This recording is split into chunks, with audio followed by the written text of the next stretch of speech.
저는 현재 제주 생태교육연구소를 운영을 하고 있습니다. 주로 초, 중고 학생들에게 일정 부분 시간을 우리가 이제 할애받아서 아이들하고 제주 또는 지구의 어떤 생태에 대해서 알아보는 시간을 갖고 있고, 그리고 자연환경 해설사 지정 양성 기관으로 제가 환경부에서 지정받은 기관이기도 합니다. 그래서 주로 이렇게 실내에서도 하는 경우도 있지만 주로 이제 야외에서 현장에서 설명을 올리는 그런 시간이 많다는 거 좀 알아주시고, 혹시 나중에 자연환경해설사 환경부에서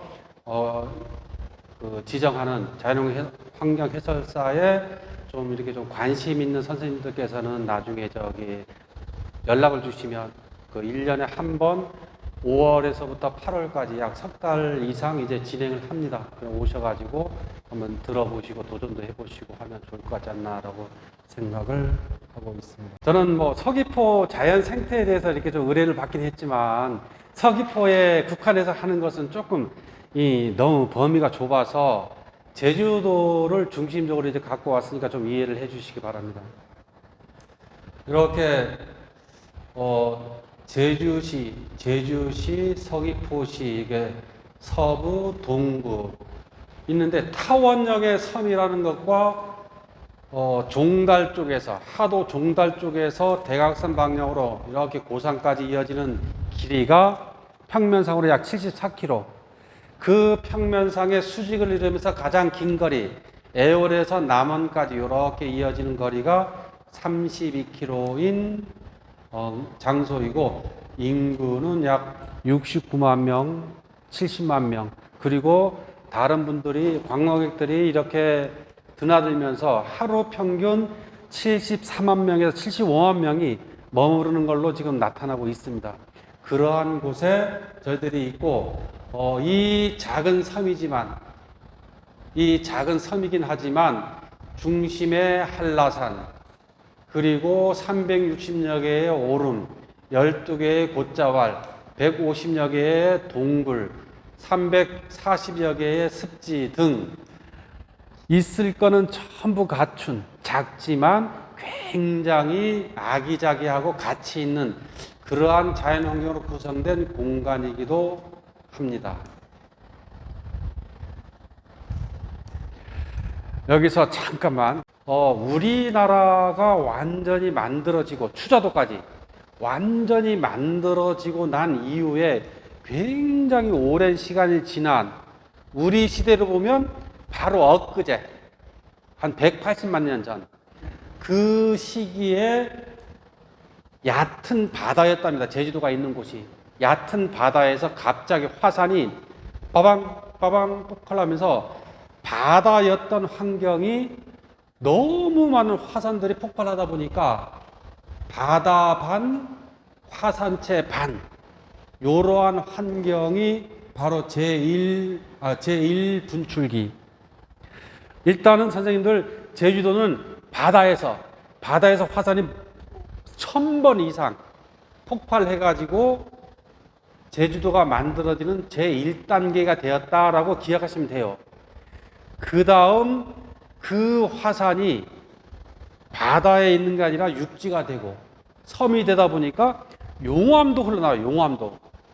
용암이 흘러나오다 보니까 화산체 사이에 용암으로 전부 가득 차가지고 이제는 바닷물이 완전히 차단된 하나의 섬의 형태로 진행이 되고, 그 다음 세 번째, 제주도의 중심부에서 지속적인 화산 활동이 일어나면서 한라산이라는 산체가 완전히 완성이 되고 난 다음에도 1000년 전까지 지속적인 화산 활동으로 현재의 모습들, 특히 오름과 곶자왈 같은 현재의 모습이 이루어지면서 제주도가 완성되었다라는 건데, 저도 지구과학을 전공했지만 과거에는 한라산이 제주도다, 한라산을 만들면서 용암이 흘러내려서 제주도가 됐다, 이 가설로 저도 이제 공부를 시작했는데, 놀랍게도 제주도에 땅을 파는 일들이 많았습니다. 땅 속을.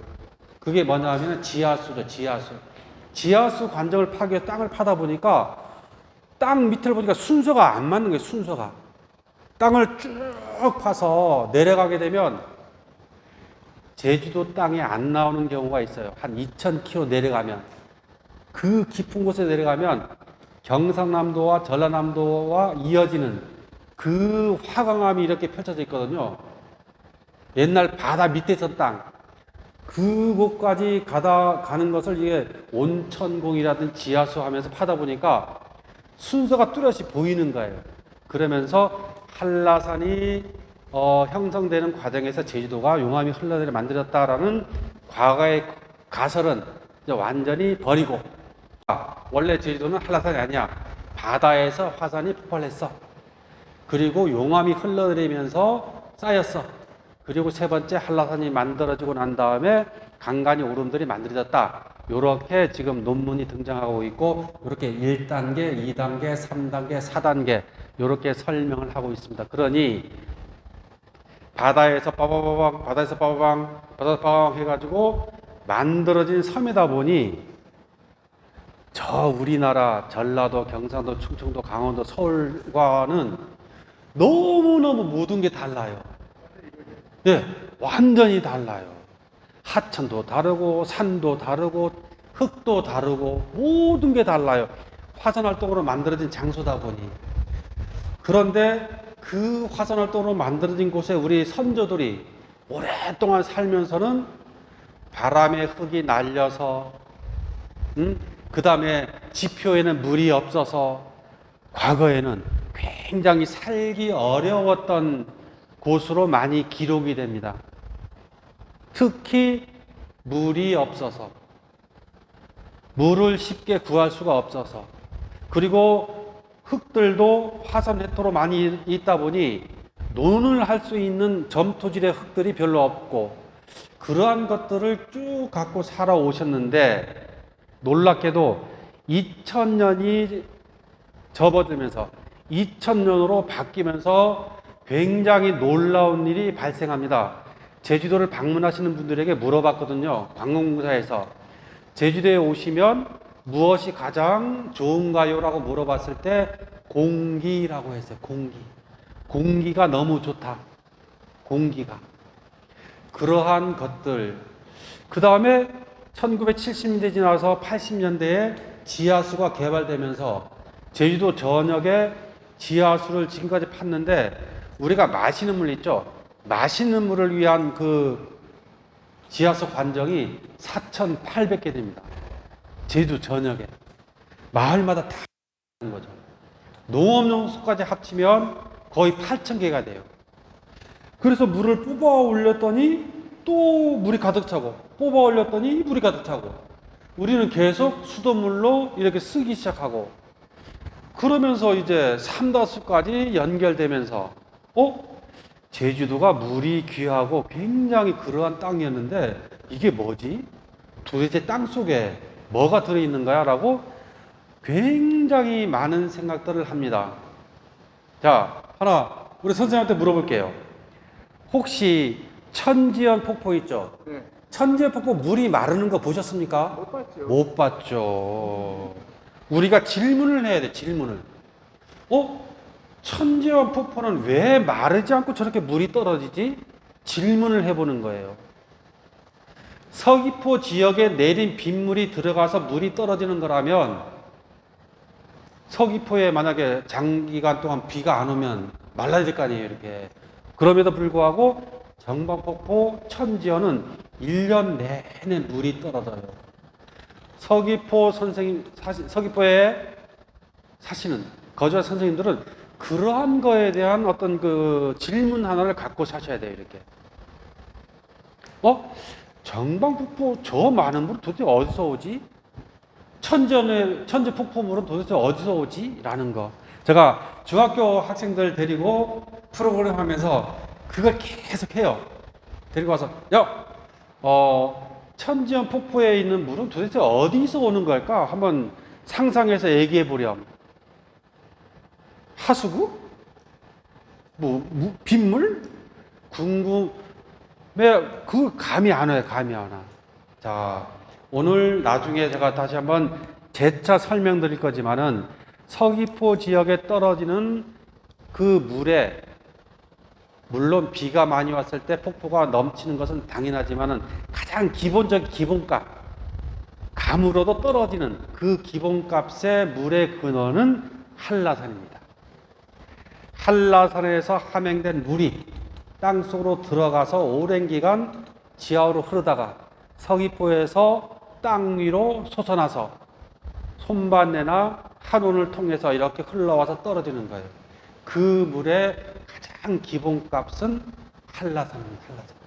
자, 그러한 것들도 이제 우리 서귀포에서 우리가 서귀포를 자랑할 때 서귀포에 떨어지는 직접 그 물을 보면서 아름답다라는 것은 가장 기본이긴 하지만 그래도 이 화산섬에서 이러한 폭포가 형성되는 것은 어떤 곳에서 물이 왔을까 상상하기 괜찮을 것 같습니다. 그래서 제가 설명할 부분은 한라산, 오름, 곶자왈, 동굴, 하천, 습지 뭐 이런 것들에 대해서 설명을 올리겠습니다. 그리고 돌과 바람과 바다와 물까지. 저는 1960년도에 태어났습니다. 그래서 제주도의 과거가 저 몸속에 조금은 남아 있습니다. 겨울에 너무너무 추웠어요. 이 바람이 너무너무 좋은 느낌은 아니었어요. 그렇게 지내오면서 이렇게 왔는데 2000년 들어가지고 산업공해, 대기오염이 활발해지는 그 시기에 다른 지역에서 오신 관광객들이 제주도에 오면 코가 뻥 뚫린다는 말이 2000년 초반에 나왔습니다. 실질적으로 오신 분들 오름에 데려가서 이렇게 강의를 할 때 바람이 불어오면 거의 미친 듯이 이렇게 해요. 이게 뭐지? 이게 제일 처음 제가 경험했던 것은 바람이었어요. 바람이 우리 제주도에게는 굉장히 좋은 선물이네. 그리고 그 바람이 불어와서 풍력 발전기를 빙글빙글 돌리니 뭐가 생산됩니까? 전기가 생산되죠. 생산되는 전기를 자동차에 딱 충전시켰더니 자동차가 쭉 다녀요. 그래서 제주도의 자동차는 바람으로 달리는 자동차까지 이어져 옵니다. 그 다음 물은 나중에 아껴뒀다가 설명을 좀 더 드려야 되기 때문에 바다. 우리 또한 바다 하게 되면 떠오르는 사람이 누구? 해녀. 그쵸? 해녀 떠오르는 단어가 물질이지만 그 정신적인 느낌은 아주 행복함, 기쁨보다는 해녀분들이 어렵게 고통, 저승에서 돈을 벌어 이승에서 돈을 쓴다라고 할 정도로 어려움, 고통이 있었던 그런 바다였습니다.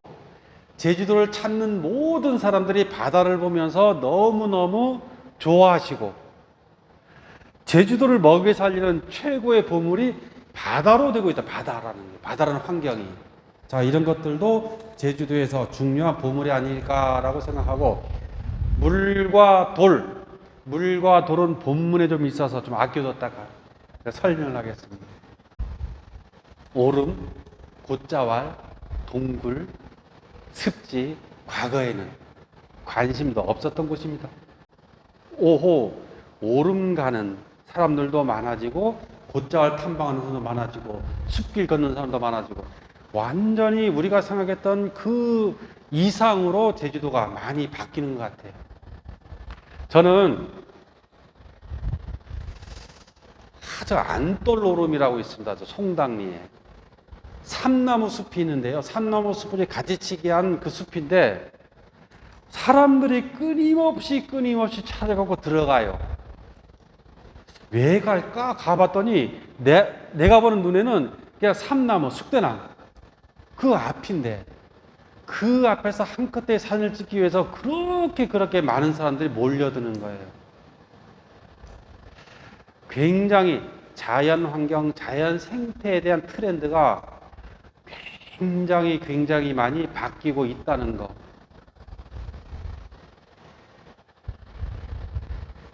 그러니 제주도의 보물은 바다. 이런 거예요, 바다. 그런데 내가 생각하는 제주도의 보물이 바다니 앞으로는 바다에 대한 관심이 좀 많아질 거예요. 내가 생각하는 제주도의 보물은 한라산. 이 질문을 하면 가장 많이 나오는 답이 한라산입니다. 그리고 그만큼 한라산도 중요해요. 수. 선생님은 공기. 선생님은 오름. 선생님은 사람. 선생님은 곶자왈. 아마 다 갖고 계실 거예요. 그런데 여기에 만약에 30명 선생님 계시면 서로 다 다르잖아요. 다른 30개가 또 나올 거잖아요.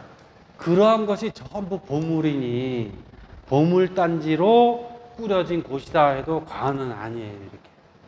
참 어려운 일이긴 하지만 생물권 보전지역 세계자연유산 지질공원이라는 유네스코의 환경과 문화에 대한 보호제도.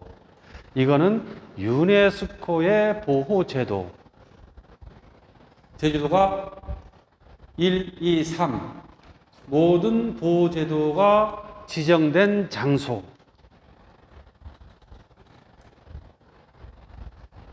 일단 제가 말씀드리는 것은 이 제도를 통해서 제주도가 얻는 것까지는 좀 차치하고, 우리 현재 제주도가 타이틀을 갖고 있는 게 세계자연유산, 생물권 보전지역, 지질공원, 그리고 람사르 습지인데요. 람사르 습지를 제외한 요 세 가지는 유네스코에서 지정하는 보호제도랍니다. 그리고 람사르 습지는 람사르 협약에서 지정하는 세계적인 보호제도예요. 여기서 하나 강조하고 싶은 것은 이렇게 1, 2, 3은 우리가 유네스코 3관왕이라고 해서 많이 알고 있으나 람사르 습지까지 플러스해서 요 네 가지 타이틀을 갖고 우리가 세계적으로 한번 딱 가봅시다. 명함을. 전 지구적으로 네 가지의 명함을 갖고 있는 장소는 한 군데도 없어요.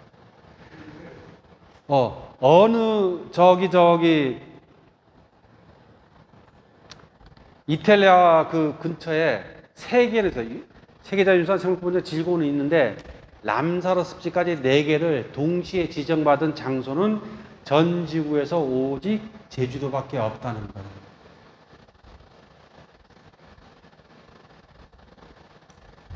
이러한 것들은 다른 지역의 전 세계 전문가들이 제주도에 와서 둘러보고 심사하고 해서 전 세계의 석각들이 머리 맞대 가지고 지정을 해주는 제도입니다. 이렇게.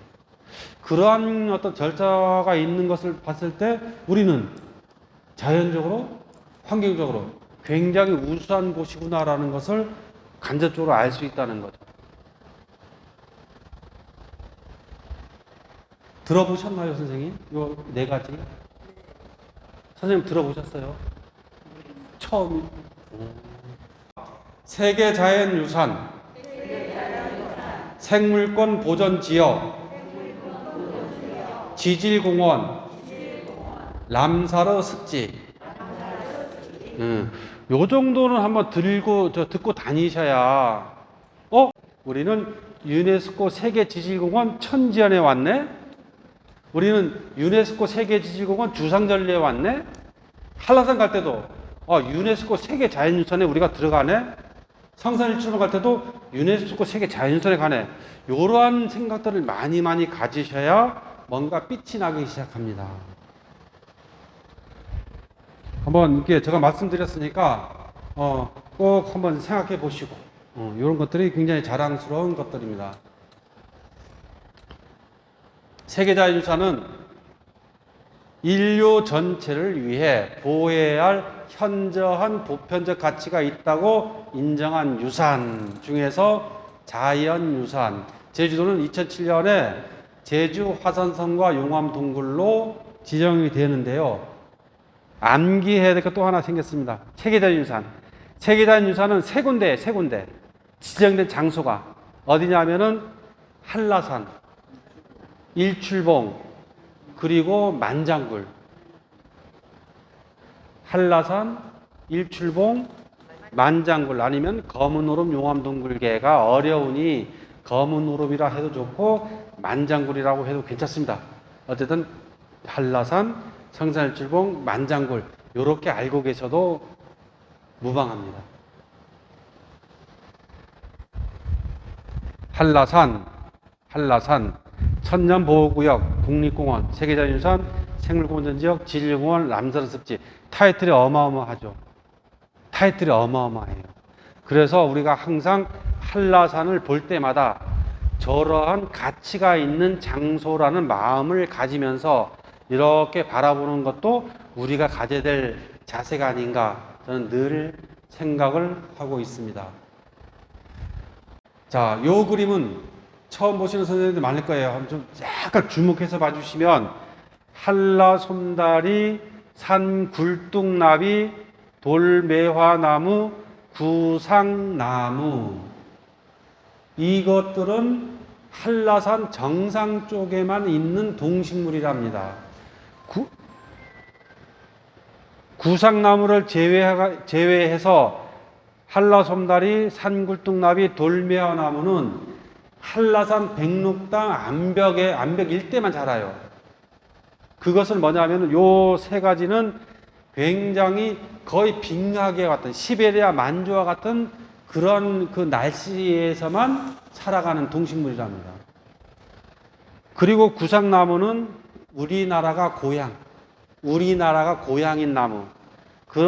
우리나라에 있는데 한라산에 그 개체수가 숲이 가장 넓게 분포하는 곳. 이 중에서 돌매화나무를 조금 더 집중해 주시면 돌매화나무는 이렇게 암벽이 있으면 햇빛이 이렇게 비치는 게 아니라 이렇게 비치는 응달 여기에 돌에다가 다닥다닥 붙어요. 그리고 나무의 키가 3에서 5cm 정도. 그 이상 자라지도 못해요. 돌매화나무는 세계에서 키가 가장 작은 나무 치시면 아마 등장할 겁니다. 돌매화나무. 그리고 산굴뚝나비는 개마고원 이북에서만 관찰된다라고 현재까지 나와 있는데 우리 남만에서는 한라산 백록담에서 개체수가 관찰이 돼요. 그리고 한라솜다리는 에델바이스인데 한라산에 아주 최적화된 식물. 이런 것들은 멸종위기 야생생물 1급으로 엄격히 지정해가지고 보호하고 있는데 여기서 잠깐